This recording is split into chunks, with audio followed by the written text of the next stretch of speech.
Pour les camarades, si ça vous va, on va commencer du coup la discussion sur qu'on avait appelé chaos du capitalisme, décomposition du plan de Macron, quelle perspective pour les travailleurs et pour les jeunes. Je vais faire la première partie de l'introduction, puis après je laisserai la parole à Yvan. Si cette année en France, nous avons traversé donc plusieurs mobilisations d'une certaine ampleur, il y a de l'autre côté du globe de véritables révoltes qui renversent des gouvernements. Vous avez dû entendre parler des 2 jours de mobilisation au Népal qui ont fait tomber le gouvernement, et peut-être que vous avez suivi un bout de la révolte à Madagascar ces dernières semaines. Ces dernières années, on voit presque tous les ans des embrasements populaires qui secouent les régimes en place aux 4 coins du monde. À nous, les révolutionnaires, ces révoltes, elles nous interrogent sur le rôle que nous pourrions y jouer. On en est bien loin de pouvoir se la poser cette question pleinement, mais on peut déjà tenter de comprendre pourquoi elles se déclenchent, ce qu'il s'y passe et quelles perspectives on pourrait mettre en avant pour renverser le système capitaliste qui agit comme le principal responsable de la misère. Déjà, je vais faire un petit retour en arrière sur la décennie 2010. Revenons à la crise de 2008. En fait, dès 2007, les investisseurs ils veulent sauver leur argent. Et pour cela, ils spéculent sur des valeurs refuges comme les matières premières, et notamment les céréales, ce qui va créer une forte inflation. Le prix du blé sur les marchés internationaux, il double presque entre février 2007 et février 2008. Il y a plusieurs pays qui connaissent des vagues de famine. Et certains sont le terrain d'affrontement entre, d'un côté, la population qui exige des aides pour se nourrir, et de l'autre, la police.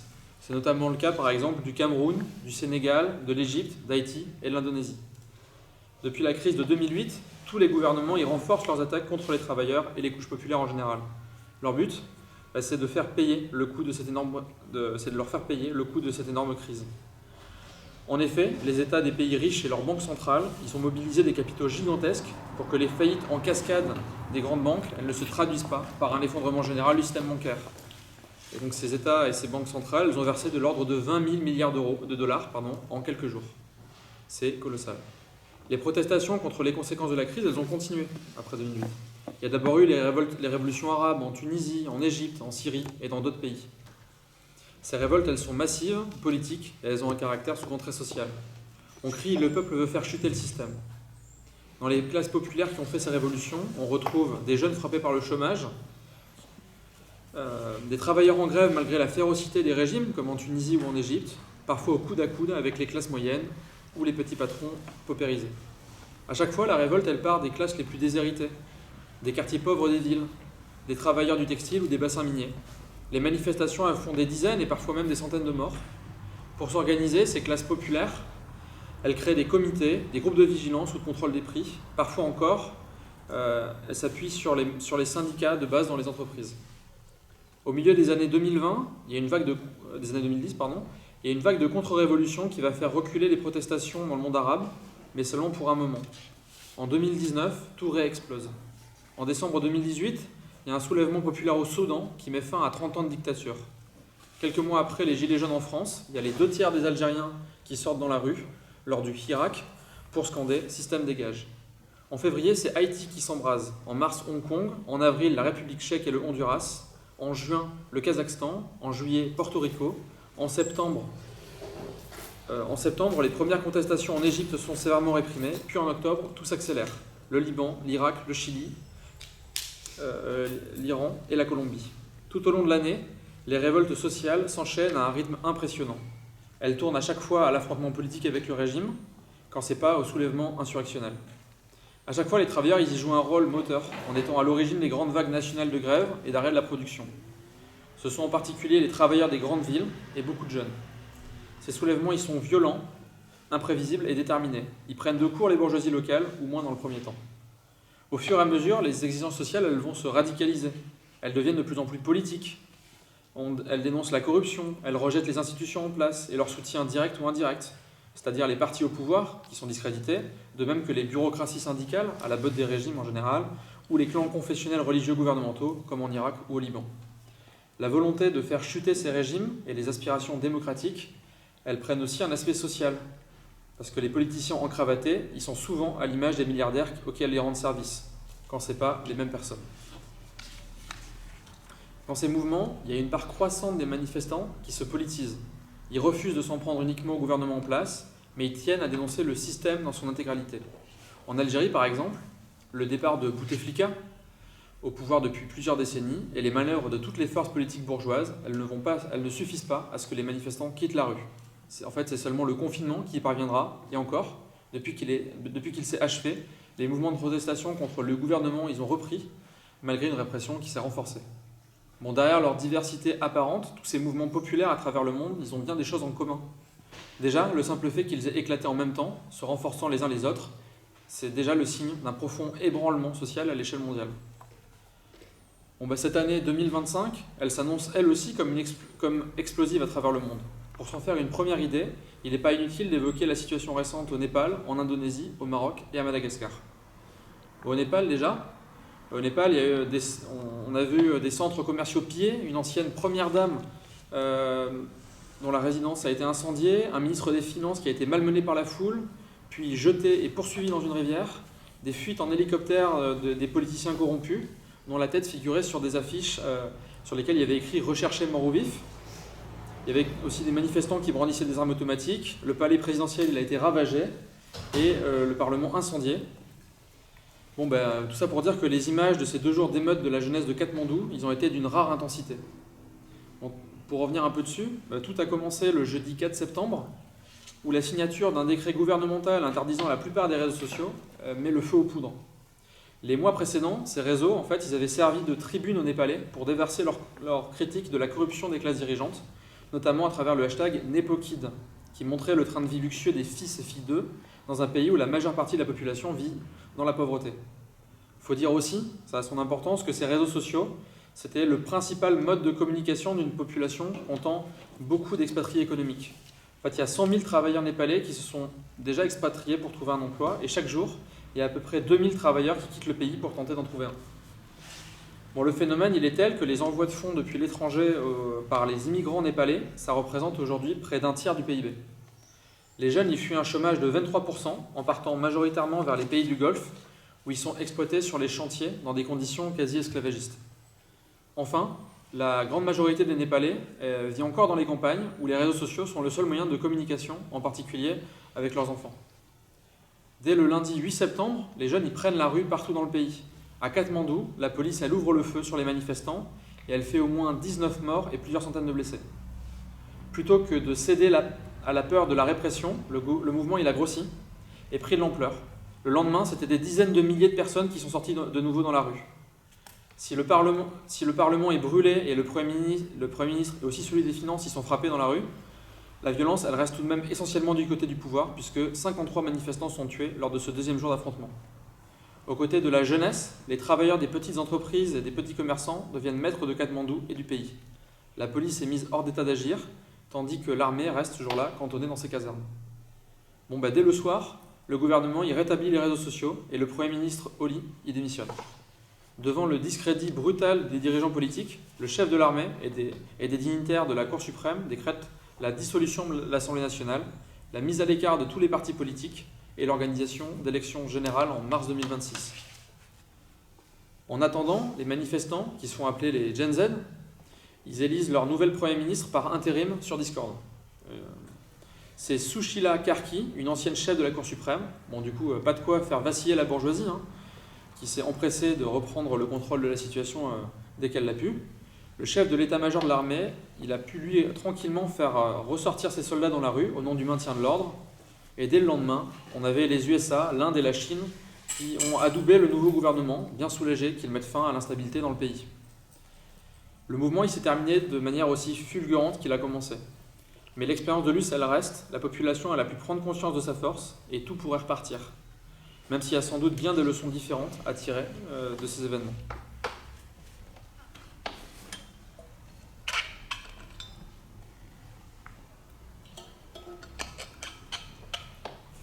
Du côté de l'Indonésie, les raisons de la colère, elles sont similaires. Le président Prabowo, il vient d'amnistier un ancien ministre dans une affaire de corruption, et les députés, en plus du reste de leurs privilèges, ils votent une augmentation de leur salaire de près de 2 500 €. Et 2 500 €, c'est en fait 10 fois le salaire minimum à Jakarta. Les contestations, elles ont repris donc là-bas, plus fortes que jamais. Les appels à manifester, ils sont nombreux, et surtout, contrairement à l'accoutumée, ils ne sont pas lancés par des syndicats étudiants, dans le cas de manifestations de jeunes, mais ils émanent directement des réseaux sociaux et ils mobilisent de nombreux lycéens qui veulent aller s'affronter avec la police. Dans un premier temps, les manifestations donc, elles ont lieu à Jakarta, où, lundi dernier, des milliers de lycéens et d'étudiants, avec leurs uniformes, ont tenu en respect la police durant de nombreuses heures, notamment grâce au soutien d'une partie de la population de la ville. Les centaines d'arrestations, elles n'ont fait qu'amplifier le nombre des manifestants se ralliant au cri « d'abat le Parlement ». La police, elle tue par erreur Afan, chauffeur de moto-taxi qui travaillait via une plateforme numérique, un peu comme Uber chez nous, quoi. Sa mort, elle va devenir le symbole des brutalités policières impunies et de l'impunité de la classe et de l'indifférence de la classe dirigeante au sol. Les travailleurs des plateformes, ils vont se joindre massivement aux manifestants et ils vont affronter la police en tenue de travail avant de se rendre à l'enterrement de leurs collègues. Dans ce week-end, des parlements régionaux et maisons de parlementaires sont directement attaqués, parfois au cri de révolution. À Jakarta notamment, au moins 4 résidences luxueuses sont envahies, dont celle de la ministre des Finances. Peu d'informations sont disponibles sur les suites du mouvement, mais il a l'air de s'être tassé depuis un mois. Mais il y a fort à parier que la brèche ouverte ne s'est pas entièrement refermée et que les rassemblements apparaissent encore dans le pays. Autre exemple encore, donc, depuis le 27 septembre, c'est la jeunesse marocaine qui est descendue dans les rues de plusieurs villes du pays, des petites comme des grands centres urbains comme Agadir, Rabat, Marrakech ou Oujda, à l'appel du collectif Gen Z 212 sur les réseaux sociaux.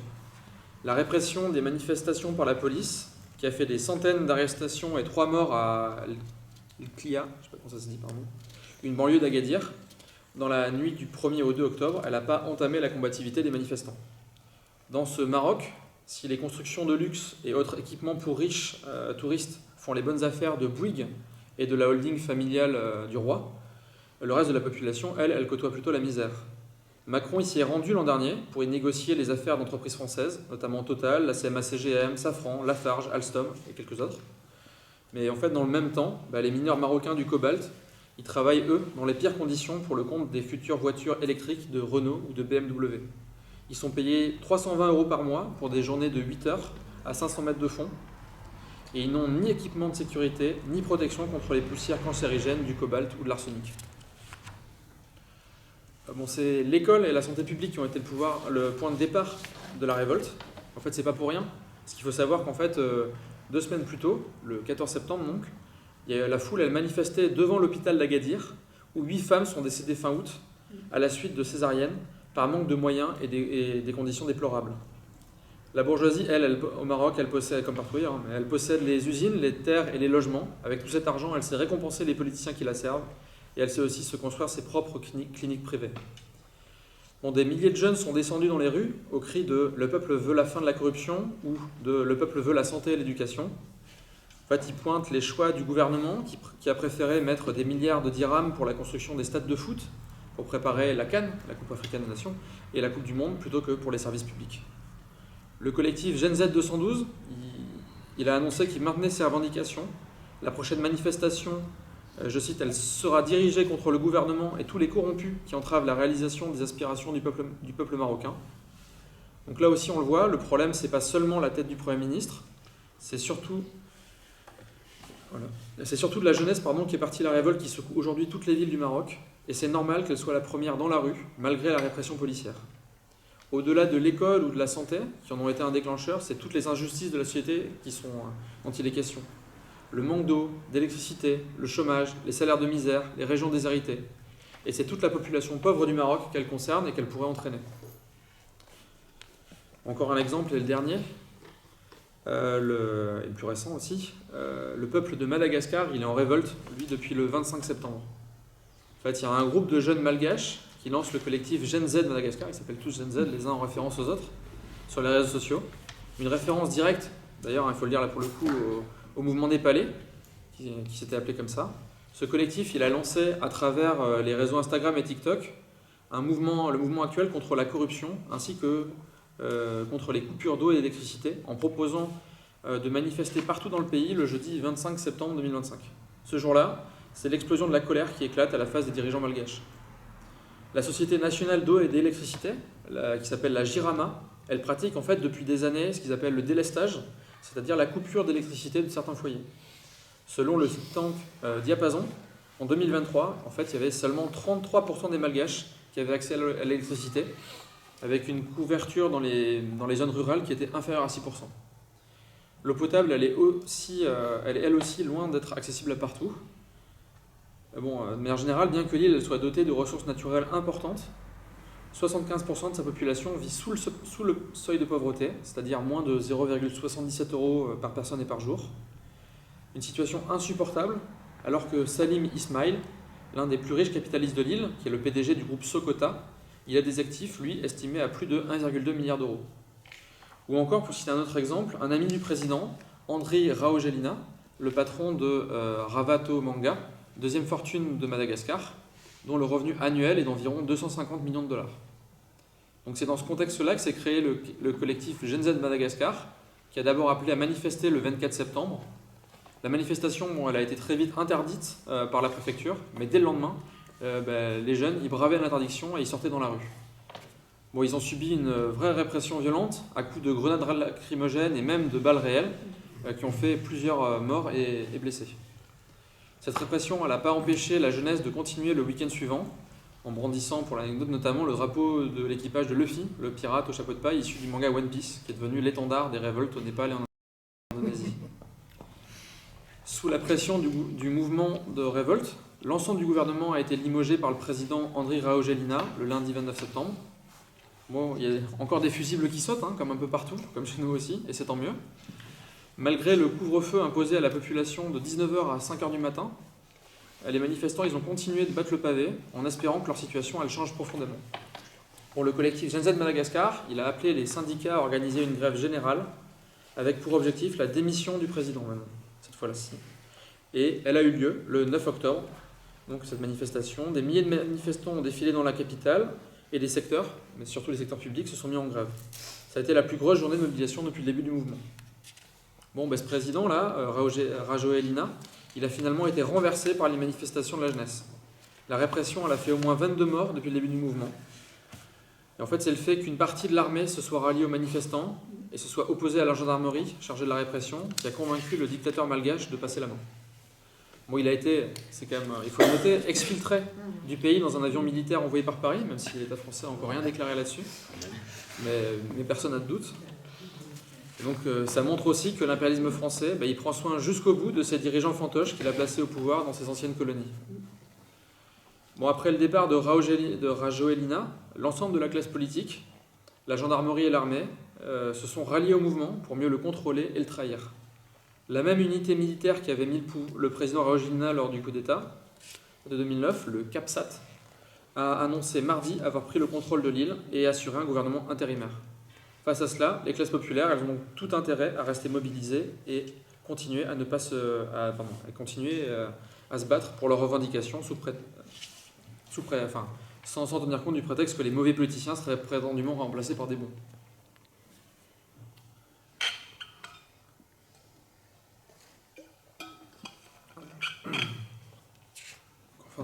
Pour ma conclusion, les explosions sociales et les révolutions qui en découlent, elles sont encore à venir, comme on le voit un peu.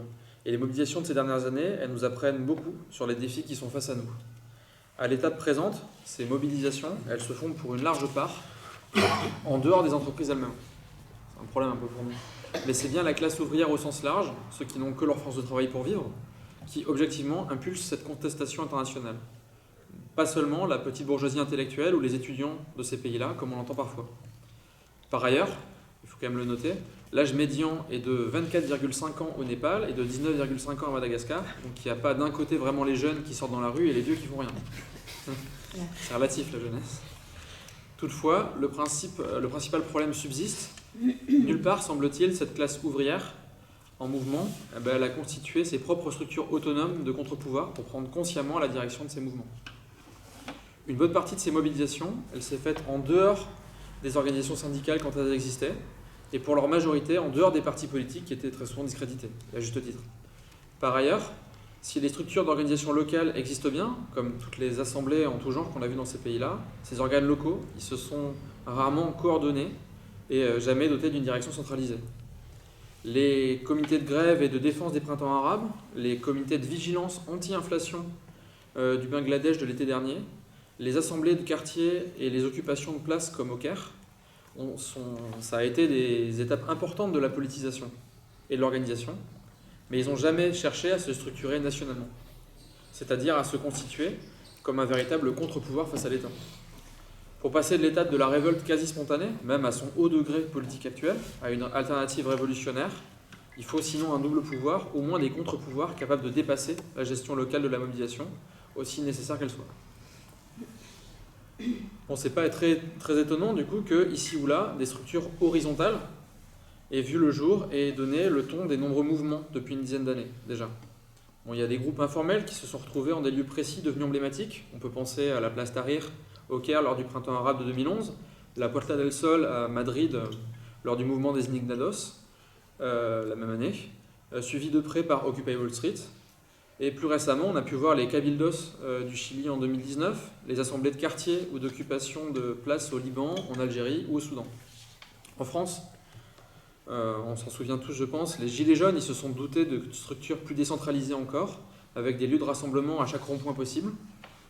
Mais cette structuration spontanée à l'échelle locale, elle n'a pas abouti à des contre-pouvoirs populaires assez centralisés pour offrir à l'échelle nationale une direction politique alternative au pouvoir en place. C'est sans doute la limite majeure de ces différentes explosions sociales. Il a manqué une direction politique pour que la dynamique contestataire tente de franchir une nouvelle étape révolutionnaire. Bon, quelle forme ça aurait pu prendre, par exemple, dans un pays comme Madagascar? Quelle politique un parti suffisamment implanté, ou même des groupes de militants, ils auraient pu mettre en avant? Par exemple, même s'il n'y a pas de solution toute faite qu'on prétendrait avoir et sortir de notre chapeau en avance, nous on pense qu'une première réponse ça aurait été de s'appuyer sur les grèves des travailleurs, notamment ceux de la Jirama, la grande compagnie, des mines aussi, et des autres grosses entreprises du pays. En fait, en juillet, il faut le dire, il y a eu une première grande grève qui a été conduite par un collectif d'employés qui avait fait reculer le président Raoul Gelina sur la privatisation de cette entreprise, de la Jirama. En fait, il faudrait que ces travailleurs-là, ils constituent des comités, des assemblées de travailleurs pour s'organiser à la base, démocratiquement, et aussi qui se lient aux travailleurs agricoles et les paysans qui sont très nombreux sur l'île. Il serait nécessaire de défendre l'idée que la population et les jeunes se dotent de comités de quartier, de vigilance sur les prix et de défense, comme au Bangladesh, c'est-à-dire de cadres indépendants de tous les corps intermédiaires qui visent à la sauvegarde du capitalisme. Donc il leur faudra un cadre de classe, quoi. Cette indépendance, en fait, malheureusement, le collectif Gen Z Madagascar, dont j'ai parlé, il l'incarne pas vraiment. En fait, il est lié au parti bourgeois APM, et il s'est d'abord empressé d'affirmer que la Gen Z, je cite, ne voulait pas le pouvoir, mais juste la démission du président. Et il s'est réjoui de la prise du pouvoir du pays par l'armée, au lieu d'en faire un avertissement pour les classes populaires. Bon, entre cette politique-là et la direction du pays, il y a encore beaucoup de chemin. Ces comités ou cadres d'organisation démocratique, ils auraient intérêt à se coordonner nationalement pour peser sur la situation, mais aussi pour prétendre à la direction de la lutte, et de fait à la direction de la société en général. Les travailleurs malgaches, pourtant, ils pourraient constituer une force de frappe importante contre le capital local et international. En effet, le pays il est riche en ressources, mais il reçoit qu'une partie infime de la valeur produite. Le think tank Diapason, là que j'ai cité tout à l'heure, il nous donne quelques exemples de ça. Par exemple, il nous apprend que la valeur captée par Madagascar pour sa production de vanille, elle serait seulement d'environ 10%. Et Madagascar, c'est le premier producteur de vanille mondial. Pour le nickel, ça serait seulement entre 3 et 5%. Des sociétés françaises, en fait, états-uniennes, japonaises et autres, elles exploitent les travailleurs de là-bas et les richesses du pays. Par exemple, la mine d'Ambatovi, qui représente environ 32% des recettes d'exportation de nickel, et qui emploie des milliers de malgaches, elle est détenue à 54% par la société japonaise Sumitomo. Un mouvement de grève et de contrôle des travailleurs sur la production, appuyé par la population organisée, elle serait à même de mener un combat victorieux contre l'ensemble des dirigeants malgaches, politiciens et patrons, afin d'installer une véritable démocratie des travailleurs sur toute la société. Pour défendre ces perspectives, il faut une organisation politique, c'est-à-dire un parti qui rassemble tous les militants décidés à développer ces idées dans toutes les couches pauvres de la société et en premier lieu dans la classe ouvrière. Ce parti, il serait d'une nature différente des autres partis bourgeois. Il serait prolétarien, il n'aspirerait pas à gérer les affaires de la bourgeoisie, mais bien à la renverser. Par ailleurs, ça dit en passant, la revendication d'horizontalité totale du mouvement, qui a souvent été faite, on entendait dans les Gilets jaunes aussi, elle a souvent été aussi dans ces mouvements-là une limite. En s'empêchant en fait d'incarner une fraction particulière du mouvement, la classe ouvrière elle a laissé la direction de la lutte entre les mains de politiciens organisés dans ces pays-là, prêts à canaliser l'auto-organisation dans des promesses mielleuses de démocratie et d'assemblée constituante. Malheureusement, et ça sera mes derniers mots, enfin ma conclusion, il n'existe pas encore de parti révolutionnaire prolétarien, sans parler d'une internationale, susceptible de donner les perspectives politiques indispensables pour transformer ces soulèvements en révolutions victorieuses. Le potentiel de ce réveil social mondial, il est proprement immense, à condition que les travailleurs ils y interviennent courageusement, que les révolutionnaires, pardon, mais les travailleurs aussi, courageusement pour défendre un programme communiste, un programme de mesures d'urgence pour les travailleurs, pour tirer leur conscience vers la nécessité d'en finir avec le capitalisme, un programme d'auto-organisation des travailleurs, de coordination et de centralisation, de constitution de direction du mouvement à partir du mouvement lui-même, de défiance à l'égard de la démocratie parlementaire, de préparation à la défense des acquis du mouvement, y compris sur le terrain militaire. Cette perspective, elle est loin d'être assurée, mais elle n'est pas une vue de l'esprit, et c'est aussi dans ce type d'effervescence révolutionnaire que les partis révolutionnaires nécessaires peuvent naître et se renforcer. Voilà. Donc je m'arrête là, moi, pour ma partie de l'introduction. Si vous voulez en savoir plus sur ces mouvements, il y en a des questions dans le dernier numéro aussi qui est dû arriver avec Valentin. Et je laisse la parole à Yvan. Oui, tu as abordé la vaste question de la période à laquelle le mouvement révolutionnaire est confronté. Et pour tenter d'avancer dans les questions que tu poses à l'issue de l'analyse de ces mouvements qui secouent la planète, il est nécessaire de voir pourquoi une telle effervescence surgit aujourd'hui au niveau de l'ensemble de la planète. Qu'est-ce qui est le dénominateur commun, la cause, les enchaînements qui aboutissent à ces soulèvements, et de prendre la mesure de la crise politique et économique, on en discutera, qui traverse la planète elle-même, dont j'en parlerai, notre crise nationale, si je peux dire notre crise nationale, et la réfraction est une des formes d'expression, comme ce qui se passe en Belgique, ou ce qui se passe en Angleterre, ou ce qui se passe dans des pays, des vieilles puissances impérialistes, et ce qui se passe cet après-midi, qui commence aux États-Unis aujourd'hui, qui nous donnera la mesure de ce qui secoue aussi la citadelle du capitalisme mondial aujourd'hui, que sont les États-Unis. On voit vers knocking, disent les manifestants, avec un mot d'ordre qu'on peut discuter, mais enfin qui a un sens symbolique assez fort, vu le personnage et les derniers exploits d'ailleurs auxquels il vient de se livrer ces jours-ci. Donc un mouvement d'ampleur là aussi. Et je crois que tout ça, parce qu'y compris la question du programme, la question de comment peuvent émerger des courants plus conscients des perspectives, des possibilités, des tâches, c'est lié à la compréhension de ce qui se passe. C'est-à-dire, il y a toute une révolte qui a secoué la planète depuis un moment charnière, que tu as cité à juste titre, 2008-2009. C'est effectivement un tournant économico-financier, politique majeur, une crise d'une ampleur à peu près équivalente, même si on ne peut pas comparer, puisque d'une part la crise n'a pas pris le même visage et l'ampleur se mesure à l'échelle de la mondialisation aujourd'hui et non pas à l'échelle de ce qu'était le capitalisme en 1929, mais la crise de 2008-2009 qui est en gros un équivalent, même si les effets ne se déroulent pas avec la même brutalité, parce qu'aussi le capitalisme lui-même a des amortisseurs, des possibilités de répondre, des instruments financiers absolument sans limite à voir, j'y reviendrai. Donc on a une situation, une crise politique, sociale, économique, financière, mondiale, dont l'appréciation des rythmes de développement est difficile, parce que justement c'est la marge de l'histoire, et elle s'accélère, mais en même temps, à partir du moment où c'est des milliards d'êtres humains, ils n'ont pas 10 villes d'Europe comme en 1917 ou dans cette époque-là, qui sont concernés, les rythmes sont accélérés en même temps ralentis, parce que les phénomènes ont pris une complexité extraordinaire.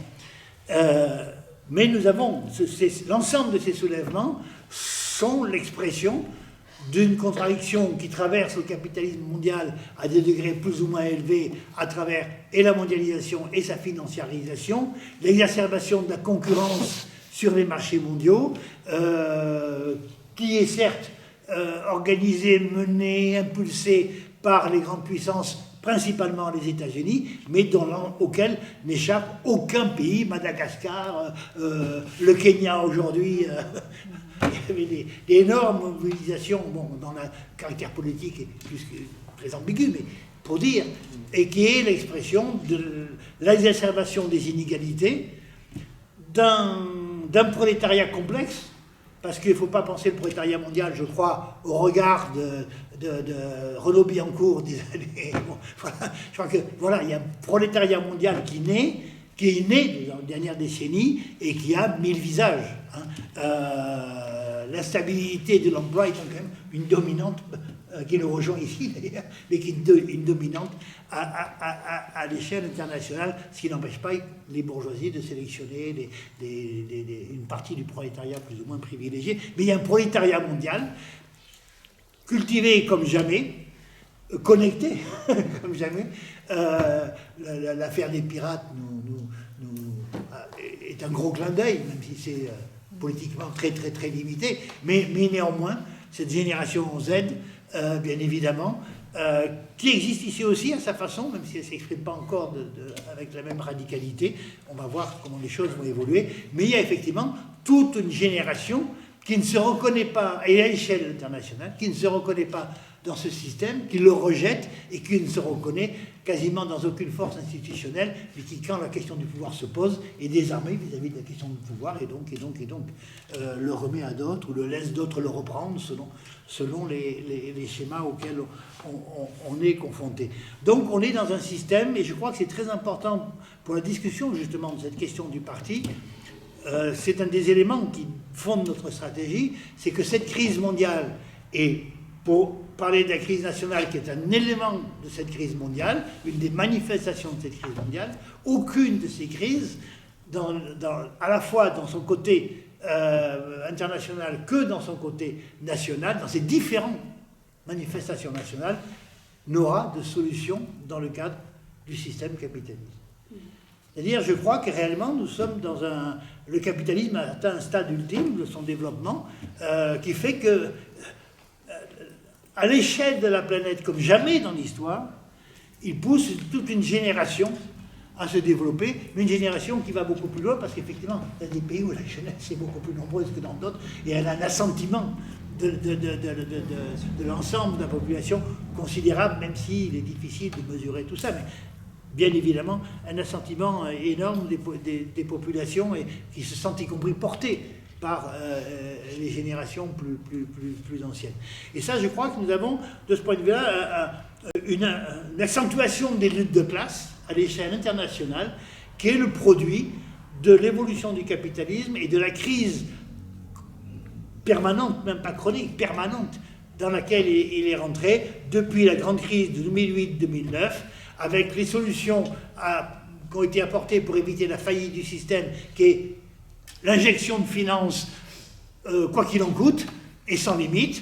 Et on voit bien aujourd'hui que cette logique d'un capitalisme rentier, avec une concentration des richesses considérables, et y compris avec un développement des techniques énorme, qui fait qu'aujourd'hui, on assiste à tous les débats sur l'intelligence artificielle qui atteignent des sommets dans les bourses, une spéculation absolument effrénée et considérable, complètement folle sur l'IA. Mais on voit bien que ces nouvelles technologies sont incompatibles avec le cadre national. C'est un des problèmes de Trump. C'est-à-dire, dès qu'il a voulu faire chier, pardon, excusez-moi, dès qu'il a voulu porter des mesures contre ses propres amis, dont Musk, entre autres, ils se sont fâchés et il a été obligé de reculer. Là, il a pris des mesures contre la Chine, sur les questions des puces, etc. Pof, les bourses tombent, hop, il revient en arrière.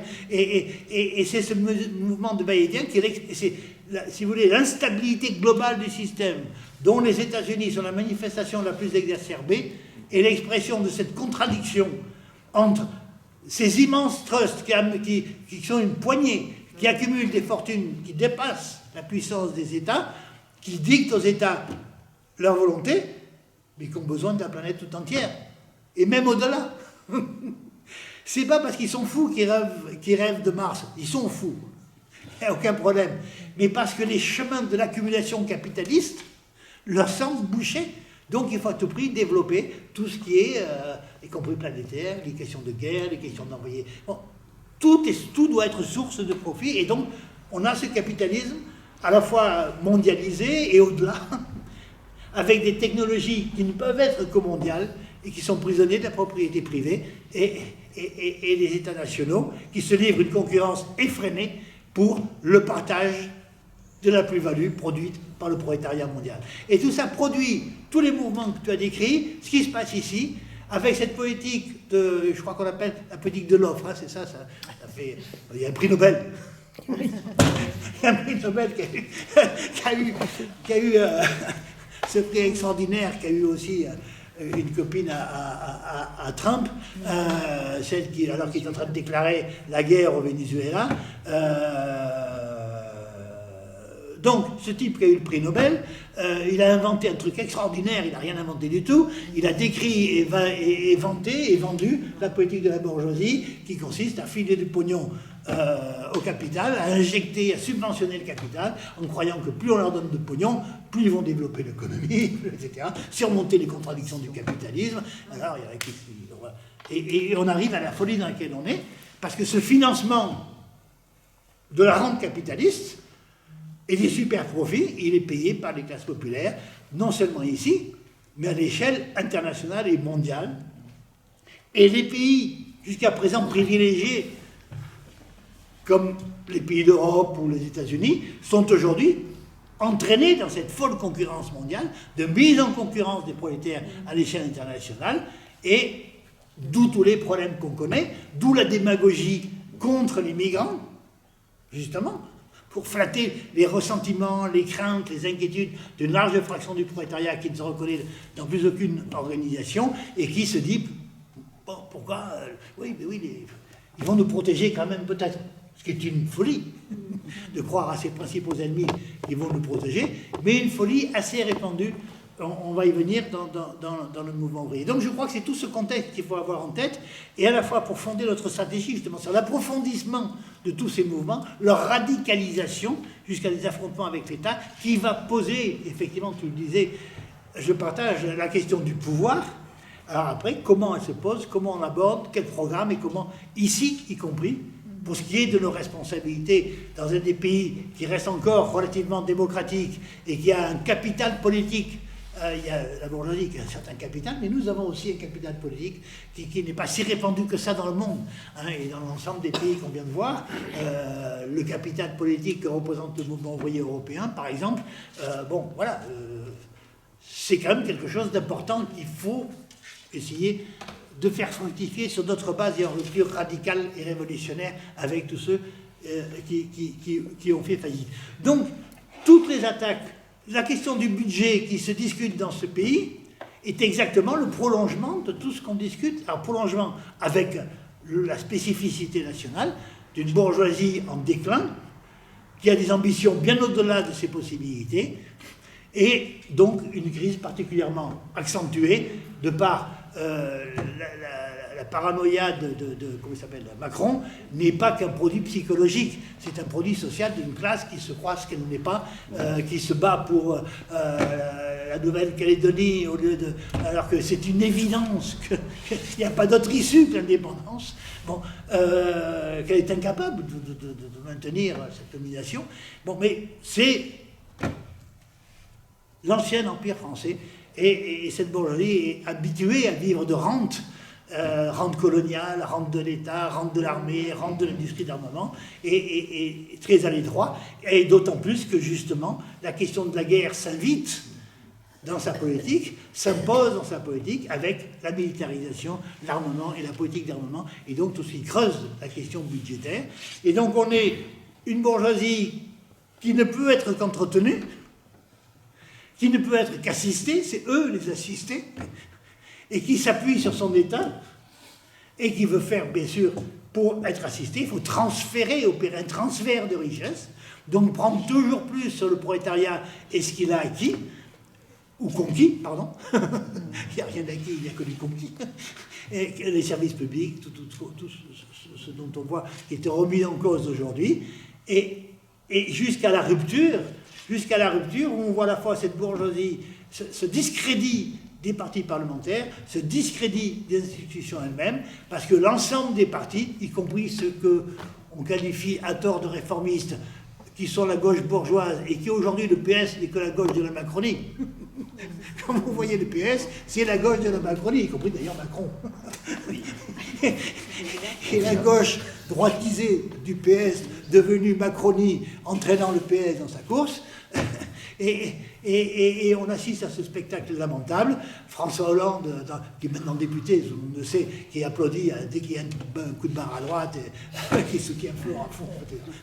Et on est dans cette situation où finalement la bourgeoisie laisse tellement peu de marge de manœuvre au mouvement ouvrier, enfin au vieux mouvement ouvrier officiel, bureaucratisé, institutionnalisé, issu de le PS et le PC étant complètement ratatinés, il n'y a pas de marge de manœuvre, très étroite. Et au point que Marie-Lise Léon se réjouit de la victoire remportée au Parlement, Binet critique timidement, Faure applaudit, Mélenchon critique, mais néanmoins le discours d'Aurélie Trouvé pour la motion de censure était au nom de la nation et de la République. Alors que pour les travailleurs, et c'est là où commence la question du programme, il n'y a pas de bon budget. Il n'y a pas de bonne République. Il y a une lutte de classe entre, d'un côté, ceux qui l'exploitent et qui veulent lui piquer toujours plus de richesses pour financer leur aventure sans horizon, de spéculation et autres. Et le fossé se creuse. Et ces organisations sont disqualifiées. Et je crois que si on fait, tu as rappelé 2016, tu as rappelé les Gilets jaunes, et le fossé se creuse.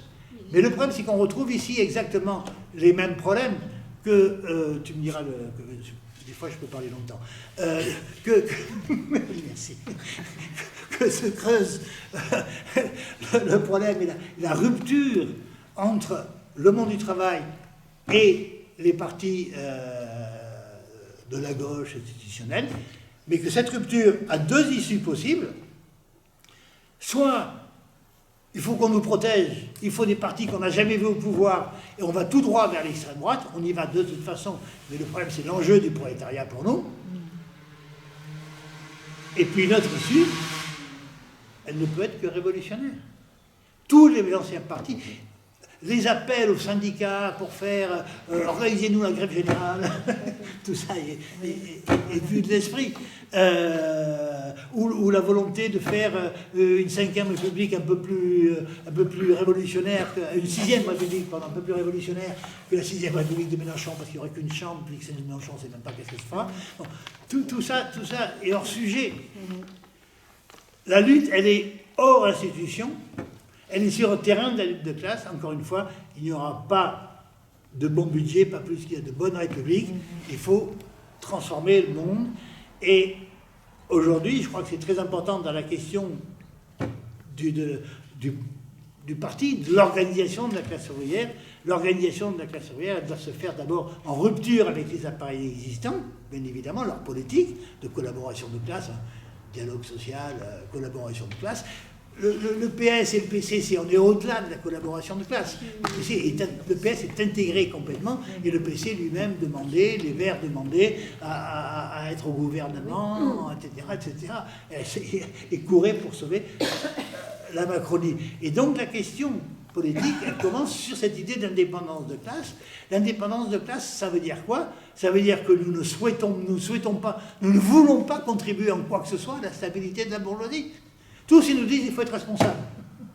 Mais on s'en fiche, comme de l'an 40, d'être responsable. Nous ne sommes pas responsables des intérêts de nos exploiteurs. C'est là que commence la lutte de classe. Il n'y a pas de bon... Il ne sortira que des choses hostiles au monde du travail du Parlement aujourd'hui. C'est une machine contre les travailleurs. Donc l'indépendance de classe, elle est là. L'ennemi dans notre propre pays, C'est vrai sur le plan social et économique. Nous ne voulons pas sauver les intérêts des classes dominantes, nous voulons les affaiblir, les combattre et les renverser. Et comme à l'échelle internationale, bien évidemment, que la lutte de solidarité avec les travailleurs russes, les travailleurs d'Ukraine et les peuples d'Ukraine, c'est pas du tout de rentrer dans le jeu de guerre de libération nationale, etc., pour une guerre par intermédiaire où le peuple, on le voit parfaitement aujourd'hui avec les manœuvres de Trump, le peuple d'Ukraine est instrumentalisé pour les services des grandes puissances occidentales, pas plus qu'y compris la solidarité avec la Palestine, même à ce terrain-là, à ce niveau-là, c'est la lutte contre notre propre bourgeoisie. C'est pas en appeler aux institutions internationales. C'est pas croire que.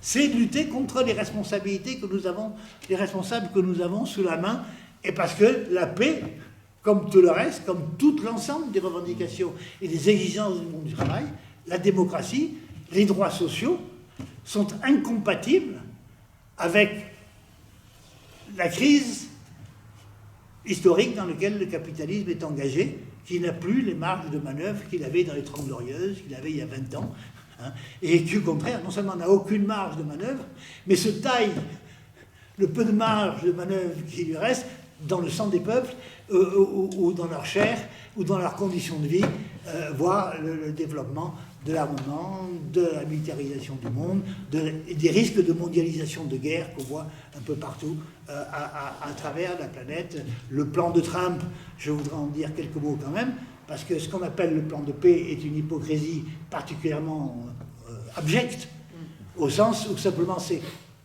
Trump intègre dans ses propres plans bellicistes le génocide palestinien, veut mettre la main sur le Moyen-Orient.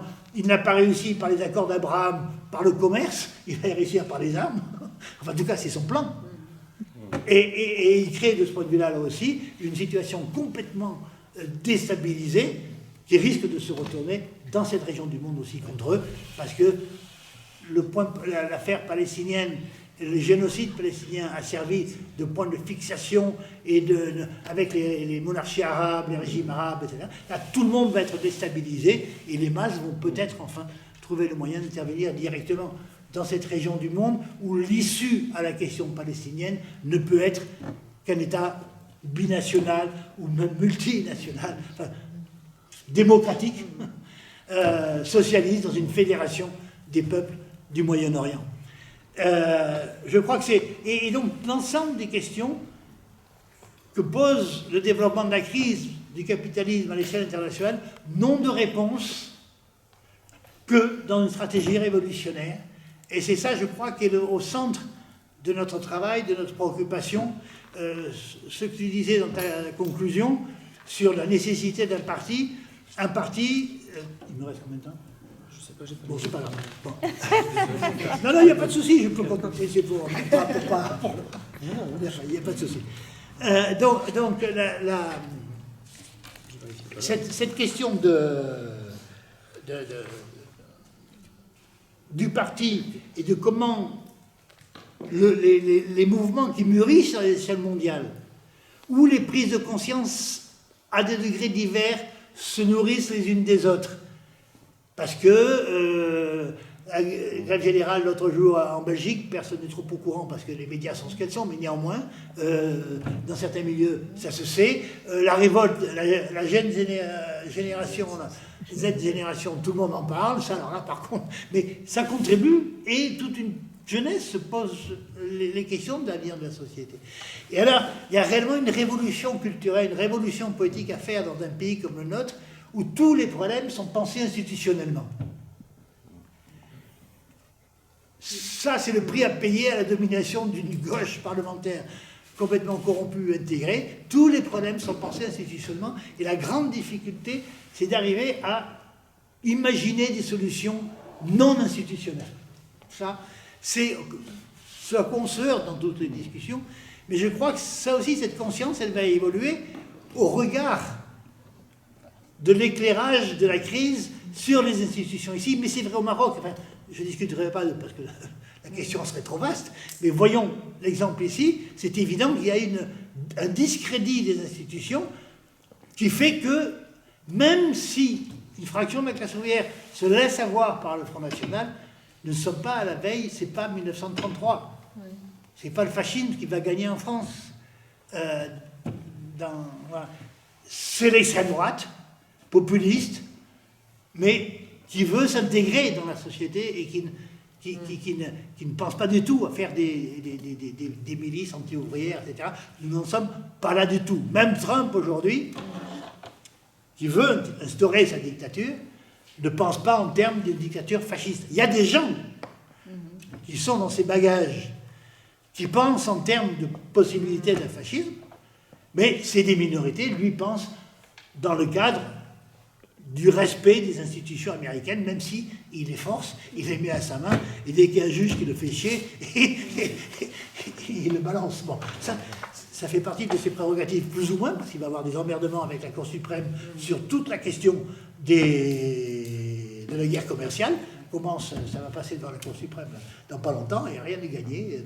Enfin, il a une très grande marge de manœuvre, mais c'est pour dire que ce n'est pas le fascisme. Et même si l'extrême droite arrivait au pouvoir en France, ce serait un énorme avertissement. Ce serait un séisme, d'une certaine façon, à travers dont il faudrait faire un électrochoc politique, mais la bataille ne serait pas perdue, on ne serait pas à la veille de la Deuxième Guerre mondiale. Je crois que les parallèles avec les années 30 et l'entre-deux-guerres doivent être utilisés pour comprendre des mécanismes, mais pas pour faire des analogies au premier degré, parce que là, on s'égare.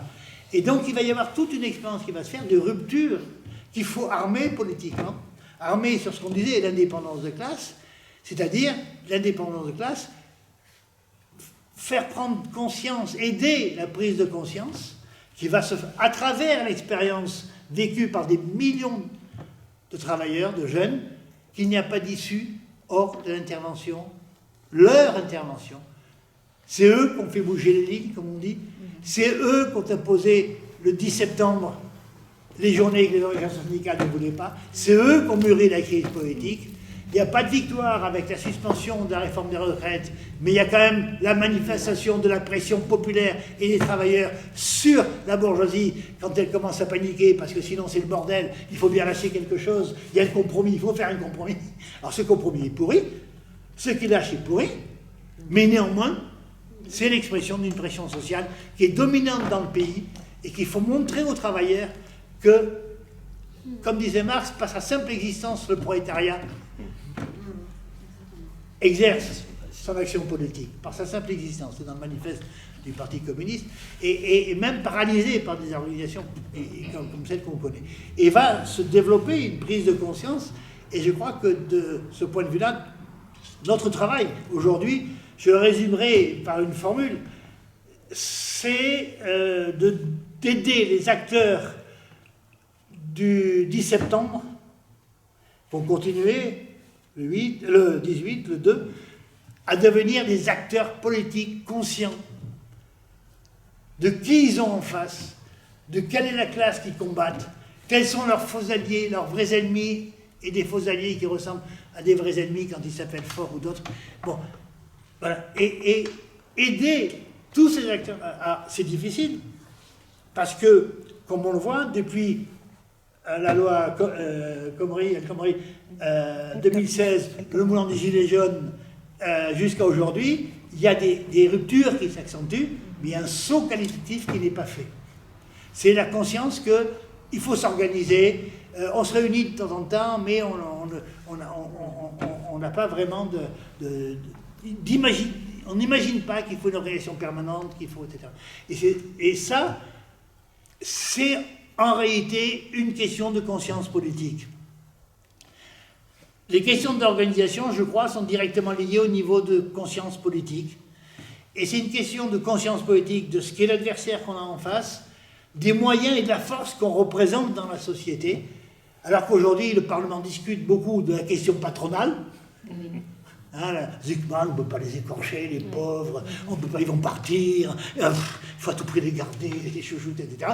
Puis les travailleurs, c'est de la merde, on les méprise, la retraite, les trucs, les machins, bon, tout va être dévalorisé à la baisse. Bon, maintenant, il faut imposer la question sociale, il faut imposer quelque chose qui devrait être extrêmement naturel, plus que le pouvoir d'une minorité parasite de milliardaires, c'est que ceux qui produisent, c'est nous qui travaillons, c'est nous qui décidons, c'est nous qui produisons, c'est nous qui devrions diriger la société. Et je crois que ça, c'est l'idée qu'il faut essayer de rendre la plus populaire possible, en s'appuyant justement sur l'expérience du mouvement. Alors, on n'arrivera pas, ou très peu, à maintenir des réunions issues du 10. On peut y arriver. Les municipales sont l'occasion, y compris, de mobiliser autour de nous, de raviver, d'essayer d'organiser autour de nous, de venir s'organiser avec nous tout un tas d'acteurs des mouvements du 10 septembre et de ses suites. Parce y compris, il y en a qui appellent pour le 15 novembre, le 16, je ne sais plus. Bon, tout ça n'est pas fini, d'autant que les syndicats eux-mêmes vont être obligés, sous peine de passer complètement sous la table, de faire autre chose que l'appel à la manif du 6 novembre, qui n'appelle que les retraités jusqu'à présent. Bon, ce qui était quand même un gag. Bon, on voit vraiment qu'ils veulent aller au combat, c'est extraordinaire. Bon, et donc tout ça est difficile, mais c'est ce que tu disais pour ce qui se passe au Maroc ou à Madagascar. Vous voyez, les expériences, elles demeurent. Le printemps arabe, il n'est pas mort. Tout ça mûrit dans les cerveaux. Voilà. Et donc, il y a du travail individuel, il y a des minorités, mais il y a tout un travail à faire sur l'idée de partir de ce qu'on a réussi à faire à ce retour des congés et comment on va devoir le prolonger.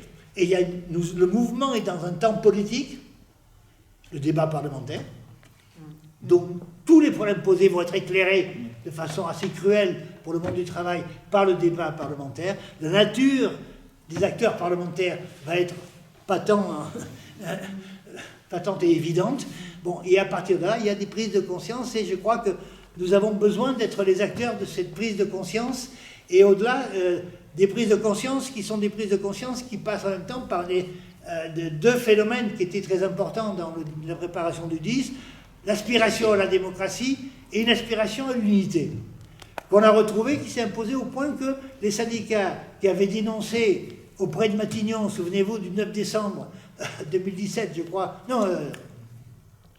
la manifestation à l'Élysée, sur les Champs-Élysées, où les syndicats avaient désavoué les manifestants, les gilets jaunes, de façon particulièrement lamentable. Là, les syndicats ont été obligés, non pas d'appeler directement, mais de faire semblant d'appeler sans appeler, mais dans une ville comme Bordeaux, les syndicats, de fait, ont appelé, il y avait des manifestations où tout le monde était présent, mélangé, etc., dans des manifestations qui sont de plus en plus mélangées. Il y a donc cet appel, ce besoin de démocratie, ce besoin d'unité que le mouvement révolutionnaire doit reprendre à son compte et porter, aider à s'organiser autour d'un programme qui est un programme qui souligne la nécessité de changer la société, c'est-à-dire du pouvoir, c'est nous qui travaillons, c'est nous qui décidons, du pouvoir des travailleurs, de la nécessité de non pas faire une révolution citoyenne, parce qu'il y a une polémique qui va s'ouvrir directement avec les LFI, et pas que sur le terrain électoral. Pas uniquement une révolution citoyenne dans les urnes, ça c'est vouloir noyer la révolte. La révolution, elle aura lieu dans les quartiers, sur les lieux de travail, dans les entreprises, en s'organisant en comité, etc., pour construire un État. Je peux faire une référence historique à la Commune de Paris, à la Révolution russe, par exemple, un État commune, disait Lénine, c'est-à-dire où les gens s'emparent à la base de leurs affaires, de la gestion de la société, et montrer aux travailleurs qu'ils sont tout à fait plus capables de gérer la société que ce prix Nobel qui nous explique quoi, qui nous explique intelligemment que ce que fait la bourgeoisie, ce qu'il faut faire. C'est un mec vachement, vraiment intellectuellement doué. Il a des diplômes, je n'en doute pas. Du point de vue de son intelligence sociale, elle est assez réduite. Donc, la question du pouvoir qui veut dire qu'y compris, on refuse de payer la dette, et que refuser de payer la dette, c'est évident qu'ils ne vont pas accepter, donc il faut l'annuler. Il faut l'annuler en les expropriant, parce que c'est la seule façon. Et c'est la seule façon de répondre aux questions que pose le développement parasitaire du capitalisme, c'est-à-dire de créer un monopole public bancaire, un crédit financier, un crédit public socialisé qui permette d'avoir un crédit bon marché pour ceux qui sont les travailleurs eux-mêmes indépendants, d'aider et de contrôler la marge de la société, de pouvoir organiser, y compris une planification de la production, non pas en fonction des besoins de l'armée, ce qui est très peu écologique d'ailleurs, mais en fonction des besoins de l'ensemble de la population. Et c'est imposer notre contrôle. Plutôt que de faire une pression diffuse face à l'État, il faut imposer notre contrôle à travers des comités, ce qu'on a ébauché dans le mouvement du 10, ce qu'on avait commencé à faire aussi durant le Covid. Ben oui, leur système s'effondre, ils vont à la faillite, et bien il faut qu'on prenne le relais, il faut construire une autre société qui ruine, qui mette de côté, qui en finissent avec la propriété privée capitaliste, avec leur État, pour construire notre propre État, qui y compris serait, c'est un slogan qui n'est pas très à la mode, mais puisque j'ai évoqué la Commune de Paris, j'en parle, un État bon marché, c'est-à-dire qu'on n'aurait pas une armée permanente, une police permanente, un corps de fonctionnaires. Il faut faire gaffe à comment on dit ça. Oui. mais une machine étatique qui est là pour exploiter et pour exploiter, contrôler les masses. Non, c'est les travailleurs eux-mêmes qui doivent contrôler la production, décider de ce qu'on produit, quoi et comment, dans un cadre planifié, et qui ne serait pas un pouvoir national, mais qui, y compris, se battrait tout de suite pour une Europe des travailleurs et des peuples, pour une fédération socialiste des États d'Europe, et pour engager une politique de planification à partir, tout le monde s'interroge sur le rôle de l'Europe. Ben, nous, on a un rôle à proposer à l'Europe, c'est un rôle révolutionnaire. C'est-à-dire de sortir de la concurrence entre États, dans laquelle l'Europe s'effondre et s'enferme, qui est toute son impuissance, mais au contraire, d'organiser une coopération entre les États pour produire en fonction, sous le contrôle des travailleurs, le pouvoir des travailleurs, produire en fonction des besoins de la population et avoir une politique qui pourrait faire tache d'huile à l'échelle internationale, parce que tous les combats constituent un seul combat, que ce soit ce dont on vient de parler, la question sociale, la question du budget, que ce soit la question des migrants. On ne peut répondre à la question de l'immigration, comme ils disent, ce problème de l'immigration, qu'en répondant au problème global du capitalisme. Bien sûr, il y a accueil des migrants, bien sûr, il y a tout ce qui fait partie des sentiments démocratiques et élémentaires, mais la réponse à la question des migrants, c'est justement non seulement la libre circulation, et la libre circulation qui veut dire la remise en cause des privilèges nationaux sur lesquels s'appuie la bourgeoisie et sur lesquels s'appuie le RN pour essayer de détourner les travailleurs de leur propre lutte. Donc je crois qu'il y a toute une politique à avoir et que ce combat s'ouvre aujourd'hui, ou se rouvre aujourd'hui, ou se redéploie aujourd'hui, dans un contexte, et je conclurai là-dessus, dans un contexte social et politique international profondément bouleversé, une nouvelle période historique par le développement même du capitalisme, le développement d'une nouvelle période de lutte de classe que tu décrivais à travers le monde tout à l'heure, et qu'on retrouve ici, un des éléments ici, en Europe aussi. Et à partir de là, il y a une prise de conscience qui va se faire. À quel rythme, on n'en sait rien. Je crois qu'on a toutes les raisons de ne pas tomber dans la déprime de la gauche.